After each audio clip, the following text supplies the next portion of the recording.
கொள்ளணும் தான் போனானே தவிர அப்ப திருந்தல கட்டத்துல திருந்தல கருத்துக்கு தண்ணி வந்தவன ஓடிட்டு ஆமன் துண்டா எப்படி எல்லாம் ஏத்துக்கணும் ஆள் ஆன அல்லாஹ் கேட்கிறான் இப்பதானாடா கது அசைத்த கபலு இதுக்கு முன்னாடி வந்து நீ வந்து மாறு செய்து கொண்டிருந்தாய் குந்தமினல் முஃப்ஸிதீன் குழப்பம் வேற செய்து கொண்டிருந்தாய் அப்படின்னு சொல்லிவிட்டு அல்லாஹ் கேட்கிறான் அல்லாஹ் வந்து பேசுறான் அல்லாஹ் கூப்பிட்டான்ல அல்லாஹ் என்னை காப்பாத்தணும் சொன்ன காரணத்தினால நானும் இறைவனை ஏற்றுக்கொண்டேன்னு சொன்ன காரணத்தினால உடனே அல்லாஹ்வே மறுபடி கூறான் டேய் அல்யோம நஜ்ஜீக பதினிக்க உன்னுடைய உடலை நாம் பாதுகாத்து வைப்போம் உன் உடலை என்ன செய்வோம் பாதுகாத்து வைப்போம் லி தக்கூன லிமன் கல்பக ஆயா உனக்கு பின்னாடி வருபவர்களுக்கு நீ ஒரு அத்தாட்சியாக திகழ வேண்டும் என்பதற்காக உன் உடம்பை நாம் பாதுகாத்து வைப்போம் அப்படின்னு சொல்லி ஒன்ன கசீரம் மினன் நாசி அன் ஆயாத்தினா லகாஃபிலூன் அதிகமான மக்கள் நம்முடைய அற்புதங்களை அத்தாட்சிகளை கண்டுகொள்ளாமலே இருக்கிறார்கள் அப்படின்னு எல்லாம் முடிக்கிறான். இது இஸ்லாத்தினுடைய ஒரு தனி சிறப்பு தான். என்ன சிறப்பு? எந்த ஒரு அற்புதத்தை சொன்னாலும் அங்க எவிடன்ஸ் விட்டு வச்சிருப்பான்ல. கடல் பிளந்து நம்ப இயலுமா நமக்கு? கடல் பிளந்தது என்பது சாதாரண நிலையிலிருந்து பார்த்தோம்னா இறை நம்பிக்கை உள்ளவர்கள் நம்ப இயலும். இறை நம்பிக்கை இல்லாத ஒருத்தர் நிலையிலிருந்து பார்த்தீங்கன்னா அது எப்படி கடல் எப்படி பறந்து நிக்குமா? எப்படி நிக்கி? அதுவும் எப்படி நினைச்சான்? ஒவ்வொன்றும் ஒரு தகுதியில் அழியுங்களாம். ஒவ்வொரு இதுவும் ஒரு மழை அளவுக்கு நினைச்சான். கடல் சும்மா கொஞ்சோண்டு இடத்தை பிரிக்கல, கடலை பிளந்தோம்னு சொன்னா உள்ள போறாங்க. அவங்க மேல பார்த்தாங்கன்னா தண்ணிய ஒவ்வொன்றும் ஒரு பெரிய மலை அளவுக்கு உயரமா இருக்கு. மலை மாதிரியான உயரத்துல தண்ணியை நிப்பாட்டி வச்சுதான் அல்லாஹ் வந்து கடல்ல ஒரு ஆழம் இருக்கும்ல. கடல்ங்கிறது ஒரு மலை அளவுக்கு எல்லாம் ஒரு ஆழமா தான் இருக்கும். அவ்வளவு பெரிய ஆழத்துக்குள்ளதான் அவங்க என்ன செஞ்சிருக்காங்க போயிருக்கிறாங்க. அப்படி மூழ்கடிக்கப்பட்டிருக்கக்கூடிய நேரத்தில் இது யாராவது ஏத்துக்குவாங்களா? ஏத்துக்கிறதுக்கு ஒரு தயக்கம் ஏற்படும். இது தயக்கம் ஏற்படக்கூடிய சம்பவங்களுக்கெல்லாம் அல்லாஹ் வந்து எவிடன்ஸ் வச்சிருப்பான். மற்றவர்கள் அற்புதமான செய்தியெல்லாம் சொல்லுவாங்க. நூஹ் நபி மேட்டிற்கு நம்ம சொன்னோம், அந்த கப்பலை எல்லாம் காப்பாத்தி வச்சான். எவிடன்ஸ். இவனை மூழ்கடிச்சதுக்கு எல்லாம் என்ன எவிடன்ஸ் வச்சிருக்கான்னு கேட்டா இவன் உடலை நான் பாதுகாப்பேங்கிறான். எப்ப பாதுகாப்பேங்கிறான்? பாதுகாப்பதற்குரிய எந்த விதமான சாதனமும் இல்லாத ஒரு காலகட்டத்தில் இப்படியான இப்ப பாதுகாக்கலாம். யாரும் உடலை வந்தாலும் இப்ப என் உடலை பாதுகாக்கணும் நினைச்சா அதுக்கு கொஞ்சம் செலவு பண்ணணும்னு சொன்னா எத்தனை வருஷத்துக்கு என் உடலை பாதுகாத்து வைக்க முடியும்? அப்படியான ஒரு காலத்தில் நீங்க வாழ்ந்து அதுக்குரிய கெமிக்கல், அதுக்குரிய ரசாயனம், அதுக்குரிய கிளைமேட், அதுக்குரிய அந்த பாக்ஸ்கள் எல்லாம் இருந்துச்சுன்னா இன்னைக்கு யார் உடலை வேண்டாலும் பாதுகாக்கலாம். பாதுகாக்க முடியாத ஒரு காலத்தில் அவனை அழிச்சுப்பட்டது கடல்ல வர மூழ்கடிக்கும் போது அதுவே பாதுகாக்கிறதுக்கு இடைஞ்சலானது. சும்மா சாவடிக்கிறதை விட கடல்ல மூழ்கடிச்சு அதுல உள்ள திமிங்கலமும் மீன்களும் சுறாக்களும் வந்து தின்று அதுலயே தின்னுட்டு உணவுலமாக்கிட்டு போயிடும். ஊரையே அழுகியே போயிடும் எல்லாமே. அந்த மாதிரியான ஒரு இடத்துல மூழ்கடிச்சு விட்டு உன்னை காப்பாத்துவேங்கிறான். அந்த காப்பாத்துவேன்னு சொன்னதை வந்து அவன் உடலை வந்து ரசூல் ஸல்லல்லாஹு அந்த குர்ஆன் வசனம் வருத அப்ப கூட அந்த உடல் எடுக்கப்படல.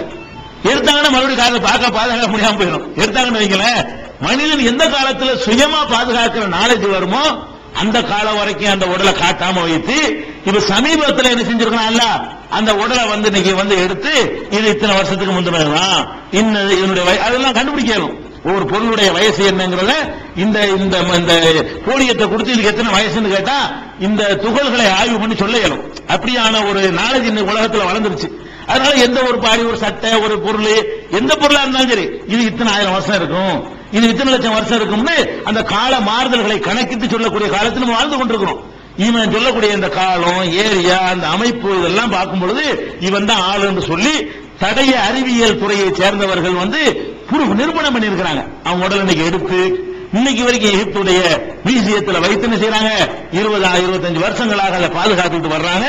அந்த அல்லாஹ் சொன்னபடி அந்த உடல் பாதுகாக்கப்பட்டதுதான் இது ஒரு அட்டாச். எப்படி இந்த உடல் மட்டும் எத்தனை பேர் அதுல இருந்தாங்க? அவ்வளவு பேரையும் பாதுகாக்கல. அதுல செத்து போன எத்தனை ஒரு 1000 பேர் 2000 10,000 பேர் இருப்பான்ல, ஒருத்தரையும் பாதுகாக்கல. 3 பேர்ல செலக்ட் பண்ணி இவனை மட்டும் பிரத்யேகமா தேர்ந்தெடுத்து பாதுகாத்து அது கேமரால் வரைக்கும் வைக்கும்னு சொல்லி அதுக்கு தகுந்த மாதிரி ஐஸ் பெட்டியில ஐஸ் கட்டிகளை கீழே அவனை வைக்க வச்சிருந்து இவங்க தோண்டி இருக்கிற காலம் வரைக்கும் அல்லாஹ்வுடைய கண்ட்ரோல் அது பாதுகாக்கப்பட்டு பிறகு தோண்டி எடுத்து என்ன பண்றாங்க அதை வந்து இவனா ஆளு அப்படின்னு சொல்லி இன்னைக்கு கண்டுபிடிச்சிருக்காங்க. அதை நீங்க டிவியில பாக்குறவங்க பாத்துக்கிடுவாங்க. அந்த உடல் எல்லாம் காட்டுவாங்க.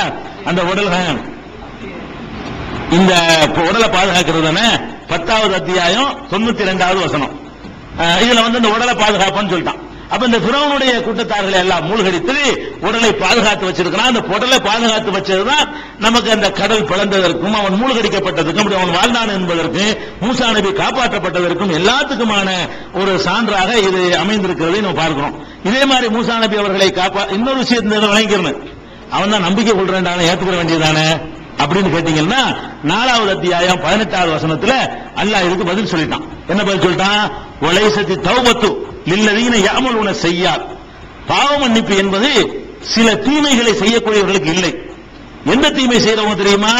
ஹத்தா இதா ஹலர அஹதஹுல் மௌத், மரணம் அவர்களுக்கு வந்துவிட்ட பொழுது, மரணம் வந்து சக்கராத்து நெருங்கி விட்ட பொழுது, கால இன்னி துபுத்துல் ஆன், இப்ப நான் திருந்தி விட்டேன் என்று சொல்கிறானே அவனுக்கு மன்னிப்பு இல்லைன்னு குர்ஆன் சொல்லிருக்கு. இப்படி சொல்லிட்டானே மூமினா தான் மௌத்தா போனாலும் சில இருக்குன்னு எழுதிருக்கிறாங்க. நம்மள உள்ள ஆட்களை இப்னு அரபி மாதிரி சில ஆளுக்கு ஃபிரௌன் மூமினா மௌத்தா போனா அப்படிங்கிறாங்க. அல்லாஹ் என்ன சொல்றான்? மன்னிப்பு என்பது யாருக்கு இல்ல? அந்த சக்கராத்து மரணம் வந்த நேரத்தில் வந்து நான் திருந்துறேன் அந்த விளையாட்டு கிடங்குற நோய்வாய்ப்பட்டிருக்குமோ நீ கேட்கலாம். ஒவ்வொரு மனிதனுக்கும் தனக்கு அழிவு வந்துருச்சுன்னு தெரியும். சக்கராத்து வந்துருச்சு, நான் காலில இருந்து உயிர் அப்படி எடுக்கப்படுது, கொஞ்சம் கொஞ்சமா அந்த செயலிலிருந்து வருவது என்பதை ஒவ்வொருவனும் சுயமா உணர்வான். அப்படி ஒரு கட்டத்தை நம்ம அடையும் போது யாரெல்லாம் நான் திருந்துட்டேன், நான் சிறுக்கு வச்செல்லாம் தப்பு, நான் அந்த தப்பு செஞ்ச மன்னிச்சுக்கலாம் சொன்னா எடுபடாது. எப்ப எடுபட? அந்த சக்கராத்துக்கு முந்தி வரணும். இவன் சக்கராத்துல கேட்டான். அதனால இந்த நிலையில உள்ளதுக்கு வந்து என்ன இல்ல? மன்னிப்பு இல்லை என்பதை 4வது அத்தியாயம் 18வது வசனத்தில் விளங்கிக்கலாம். அதே மாதிரி இவன் மூழ்கடிக்கப்பட்ட சம்பவத்தை எடுத்துக்கொள்ளும் பொழுது 26வது அத்தியாயம் 52ல இருந்து 68 வரைக்கும் விரிவான முறையில அல்லாஹ் சொல்லி காட்டுகிறான். அப்ப அதுலயும் வந்து அந்த சம்பவத்தை விளங்கிக்கலாம். இது ஃபிரௌன் மூழ்கடிக்கப்பட்ட வரலாறு. இதுக்கு அப்புறம் வந்து இது கொஞ்சம் சுருக்கமா முடிக்க வேண்டியது என்னன்னு கேட்டா, இது ஒரு நோட்டீஸ். இதை நிறைய பரப்பிட்டு இருக்காங்க. என்னென்ன மார்க்க சம்பந்தமா இருக்கிறதுனால இதை போன ஒரு 4 வாரம் ஒருத்தர் கேட்டு இருக்காரு. என்ன கேட்கிறாருன்னா, தொழுகையில் கை கட்டுவது எப்படி? இது வேற டாபிக். இந்த டாபிக் முடிச்சிட்டோம். தொழுகையில் கை கட்டுவது எப்படிங்கிற ஒரு நோட்டீஸ் வந்து இதை வந்து யார் போட்டிருக்காங்கன்னு கேட்டா, தொகுத்தவர் மௌலவி அல்ஹாஜ் யு முகமது சலீம் சிராஜி, தலைமை இமாம் ஜும்மா மஸ்ஜித் பாடி, சென்னை 50. இதை போட்டுட்டு இதை அச்சடித்துக் கொள்ளலாமா, ஜெராக்ஸ் எடுக்கலாம், நிறைய விநியோகம் பண்ணுங்க அப்படி இப்படிலாம் போட்டு இதுல எழுதியிருக்கிறாங்க. இதுல என்ன எழுதுறாங்கன்னு கேட்டா, ஃபர்ஸ்ட் எழுதுறாங்க, நபிகள் நாயகம் ஸல்லல்லாஹு அலைஹி வஸல்லம் அவர்கள் தொழுகையில அவங்க வந்து தன்னுடைய வலது கைய இடது கையின் மீது வைத்து தொப்புளு கீழே தான் வைத்தார்கள், தொப்புளு கீழே வைத்தார்கள் அப்படின்னு சொல்லி இப்னு அபி ஷைபா அப்படிங்கிற நூலை ஆதாரமா காட்டி தொப்புளு கீழே வைக்கிறதான் சுன்னத்தை தவிர நெஞ்சில கட்டுறது என்ன இல்ல, சுன்னத்து இல்ல அப்படின்னு எழுதியிருக்கிறாங்க. இந்த இதே மாதிரி வந்து இப்னு அபி ஷைபாவுல போட்டிருக்கிறாங்க. அதே மாதிரி வந்து அபூதாவுதுல வரக்கூடிய ஒரு ஹதீஸ், அபூ ஹுரைரா சொல்லக்கூடிய ஹதீஸையும் போட்டிருக்கிறாங்க. இந்த 2 ஹதீஸை, இது அல்லாத இன்னும் சில ஹதீஸ்லாம் இருக்குது, அதான் உங்களுக்கு தெரியலன்னு நினைக்கிறேன். இப்னு அபி ஷைபாவை விட அபூதாவுதுலயே இந்த மாதிரி அலி ரலியல்லாஹு அன்ஹு சொன்னதாக எல்லாம் செய்தி வருகிறது. இந்த எல்லா செய்திகளையும், அதாவது தொப்புளுக்கு கீழே கை வைக்க வேண்டும், தொழும்போது தொப்புளுக்கு கீழே கை கட்டுறாங்க இல்லையா, அப்படி கட்ட வேண்டும் என்று வருகிற எல்லா செய்திகளையும், அது அபூ ஹுரைரா அறிவிச்சாலும் சரி, அது வாயில் இப்னு ஹுஜர் அறிவிச்சாலும் சரி, அல்லது அலி ரலியல்லாஹு அன்ஹு அறிவிச்சாலும் சரி, வேற யார் அறிவிக்கிற ஹதீசுகள் இருந்தாலும் எல்லாத்திலையுமே அப்துர் ரஹ்மான் பின் இஸ்ஹாக் அல் வாசித்தி என்பவர் தான் அதை அறிவிக்கிற ஒரு ஆளாக இடம்பெறுகிறார். எந்த ஹதீஸ்ல வாயில் இப்னு ஹுஜர் ஹதீஸா இருந்தாலும் சரி, அலி ரலியல்லாஹு அன்ஹு அறிவிக்கிற ஹதீஸா இருந்தாலும் சரி, அவங்கள்ட்ட இருந்து கேட்டு அறிவிப்பாங்க இல்லையா, அப்படி அறிவிக்கக்கூடிய அறிவிப்பாளர்கள்ல யாரு இல்லாம வரல, அப்துர் ரஹ்மான் இஸ்ஹாக் என்பவருடைய மகனும் வாசித்து என்ற கோத்திரத்தை சேர்ந்தவருமான அப்துர் ரஹ்மான் என்பவர் தான் எல்லா ஹதீஸ்லையும் அறிவிப்பாளர்களில் இடம்பெற்றிருக்கிறார். இவர் எந்த மாதிரியான ஆளு அப்படின்னு பாத்தீங்கன்னா, இவர் முன்கருள் ஹதீஸ், இவருடைய ஹதீசுகள் அனைத்துமே நிராகரிக்கப்பட வேண்டும் அப்படின்னு சொல்லி இமாம் அஹ்மத் இப்னு ஹம்பல், இந்த ஹம்பல் இமாம்ங்கறாங்களே, அந்த அஹ்மத் இப்னு ஹம்பல் அவங்க சொல்றாங்க, அபூ ஹாத்தம் ராசி ஹதீஸ் அறிவிப்பாளர்களை எடை போட்டு அலசுவதில் விற்பனராக இருக்கக்கூடிய அபூ ஹாத்தம் ராசி அவருடைய அல் ஜர்ஹ் வ தஅதீல் என்பதுதான் இன்றைக்கும் வந்து இந்த அறிவிப்பாளர்களை எடை போடுவதற்கு சிறந்த நூலாக இருக்கிறது. அந்த அபூ ஹாத்தம் ராசி அவர்களும் சொல்கிறார்கள், அஹ்மத் இப்னு ஹம்பலும் சொல்கிறார்கள், இவர் முன்கருள் ஹதீஸ், இவருடைய ஹதீசுகள் நிராகரிக்க வேண்டும்.